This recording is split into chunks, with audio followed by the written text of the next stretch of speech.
¿Qué podríamos hacer ante todos estos cambios en nuestro país para no acabar con la educación pública?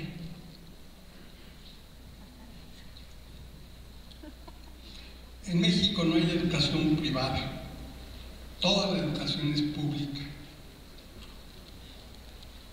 Hay instituciones autorizadas por el Estado, no por el gobierno, por el Estado, para ofrecer como coadyuvancia servicios educativos.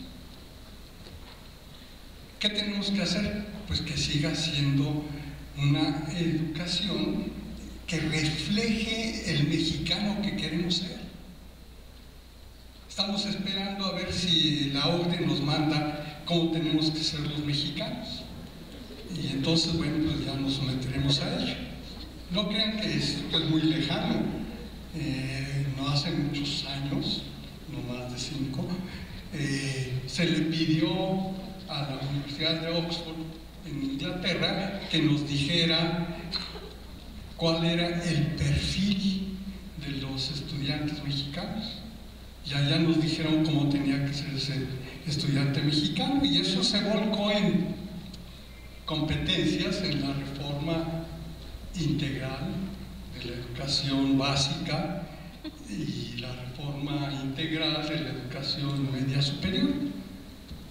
Ya, como nos dijeron los ingleses cómo tenemos que hacer, pues repetimos la historia, pues ya, si se había, en 1822, se había contratado a Lancaster, el sistema Lancaster inglés, para que vinieran a educarnos, ¿verdad? Pues repetir ahora que sean los de la Universidad de Oxford, que nos digan cómo tenemos que ser los mexicanos.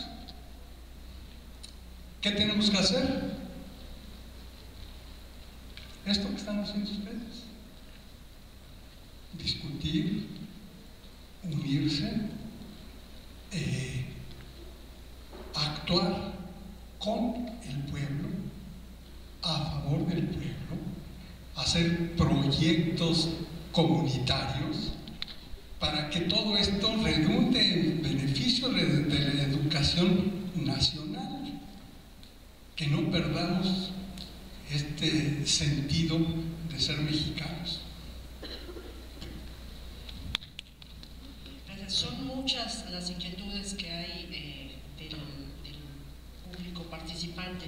En términos generales se están cuestionando acerca de la reforma educativa, desde su perspectiva, cuáles serían los beneficios que implicarían y qué afectaciones principales considera que tendrían. Es que de hecho esta no es una reforma educativa, es una reforma administrativa. Entonces tenemos que asumirla como una reforma administrativa.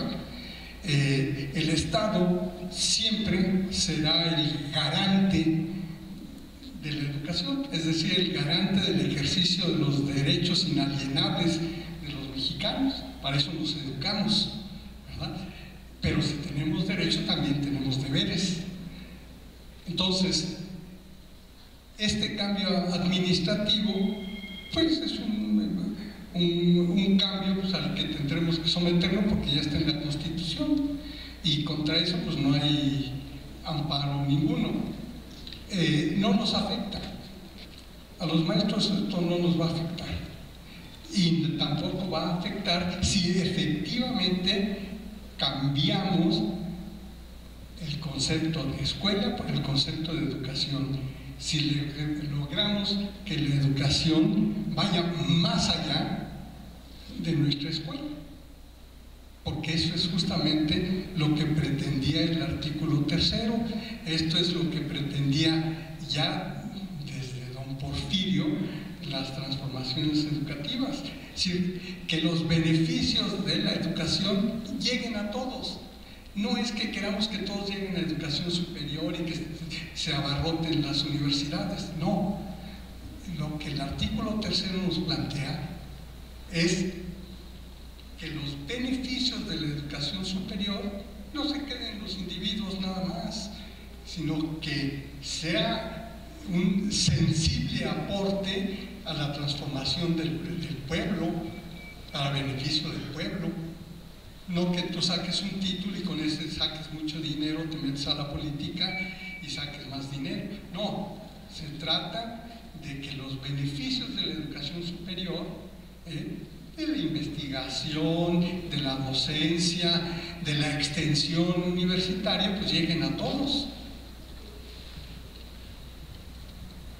Doctor, hay cuestionamientos acerca de la opinión que tenga usted sobre el modelo de educación por competencias, si representará o no una utilidad para el país, y la asociación que de pronto se hace de este modelo en un concepto utilitarista de la educación.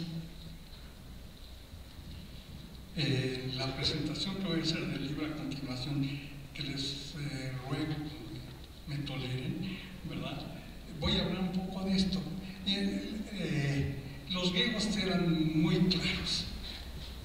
Cuando la paideía, que se traduce por educación, estaba ligada a la paidía, que quiere decir juego, floreció la democracia en Grecia. ¿Sí? Cuando el aprender era satisfactorio, que se convertía justamente en un juego, en algo agradable. ¿Cuándo se descompuso la democracia en Grecia? Cuando en vez de la paidía se asumió la agonía, que quiere decir la competencia. Los que abogan por las competencias nos dicen que no es del verbo competir, sino del verbo competer, es decir, hacerse competente. Eso desde antes de Aristóteles y desde antes de los chinos y antes de Cortés, aquí siempre se ha buscado el desarrollo de las habilidades del ser humano, y está muy claro en el artículo 3º, ¿verdad? El desarrollo armónico de todas las facultades del ser humano, estamos claro, le llamamos competencias. Es una forma también de utilizar un equívoco lingüístico en castellano, ¿verdad?, al usar la palabra competencia, porque no nos hagamos tontos, estamos buscando la competitividad, entonces pues organizémosla por competencias, ¿verdad? Ya llegó, nada más no nos dejemos engañar, y en vez de competencias pensemos en facultades, en habilidades, que así se dice compétence en francés y significa habilidades, competence o competency en inglés, que también significa y se traduce por habilidades. Entonces, bueno, es la moda, ya nos la impusieron, vayamos más allá, que no nos estorben las palabras, que sean los conceptos los que nos guían.